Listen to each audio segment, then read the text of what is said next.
अस्सलाम वालेकुम, कैसे हैं आप सब? उम्मीद करती हूँ आप सब खैरियत से होंगे और आपकी दुआओं के साथ मैं भी बिल्कुल ठीक। Welcome to my vlog. आज के व्लॉग में मैं आपके साथ शामी कबाब की रेसिपी शेयर करने जा रही हूँ। तो शामी कबाब आप देखेंगे मैंने बहुत आसान तरीके से इसकी रेसिपी बताई है, जो कि किसी भी ख़वातीन के लिए अब शामी कबाब बनाना मुश्किल नहीं है। कोई झंझट नहीं, कोई सिलबट्टे की ज़रूरत नहीं पड़ी। तो शामी कबाब आप ऐसे ही प्रेशर कुकर के अंदर दाल और गोश्त को अच्छी तरह गला लेंगे और इसी के अंदर आपने इसको पकाना है और इसको इसी में ही पीस लेना है। तो जी, ये रेसिपी मेरी अम्मी की रेसिपी है। मैं अपनी अम्मी से ही सीखती हूँ और पूछती हूँ अभी तक, क्योंकि शादी से पहले तो मेरी अम्मी ने कभी हमसे कोई काम नहीं करवाया।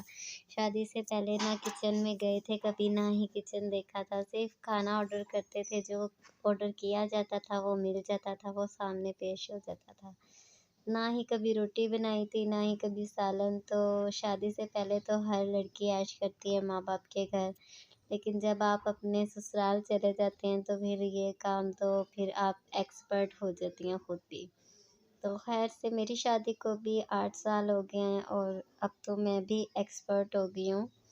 तो बात ये है कि हर लड़की को, लेकिन मैं सोचती हूँ आना चाहिए खाना बनाना, क्योंकि खाना जो है वो बेसिक चीज़ है आपकी लाइफ में। आप जब शादी करके किसी दूसरे घर जाती हैं तो आप इन चीज़ों में माहिर होनी चाहिए। तो मैंने यही सोचा है कि पढ़ाई भी ज़रूरी है और खाना भी ज़रूरी है, खाना बनाना आना चाहिए लड़की को।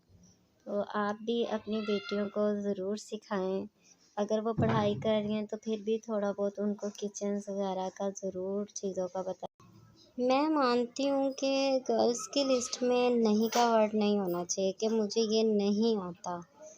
आपके इस तरह आपका कॉन्फिडेंस लेवल बहुत गिर जाता है, बल्कि आपको जब कोई पूछे आपको ये आता है तो आपने जवाब में कहना है yes I can do it. चीज़ कैसे बनती है? मेरी अम्मी माशाल्लाह बहुत अच्छी कुकिंग करती हैं, तो मैंने हमेशा अपनी अम्मी को सिर्फ देखा था, कभी बनाया नहीं था, सिर्फ उनको देखती थी कि मेरी अम्मी क्या कर रही हैं, कैसे बना रही हैं।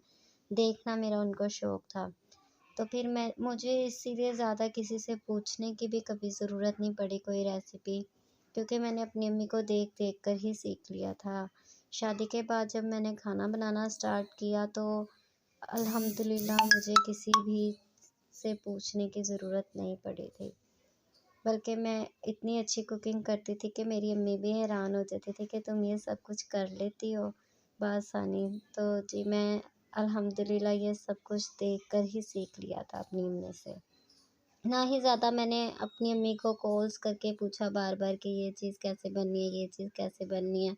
इवन कि मुझे हर मसाला जात का भी पता था, कौरमे में क्या मसाला डलता है, पायों में क्या मसाला डलता है। तो अल्हम्दुलिल्लाह मैंने कभी अपनी अम्मी को कॉल करके ज़्यादा तंग नहीं किया कि मुझे ये रेसिपी बताएं, वो रेसिपी बताएं। तो मुझे बना लेती हूँ, खाना बेहतर बना लेती हूँ।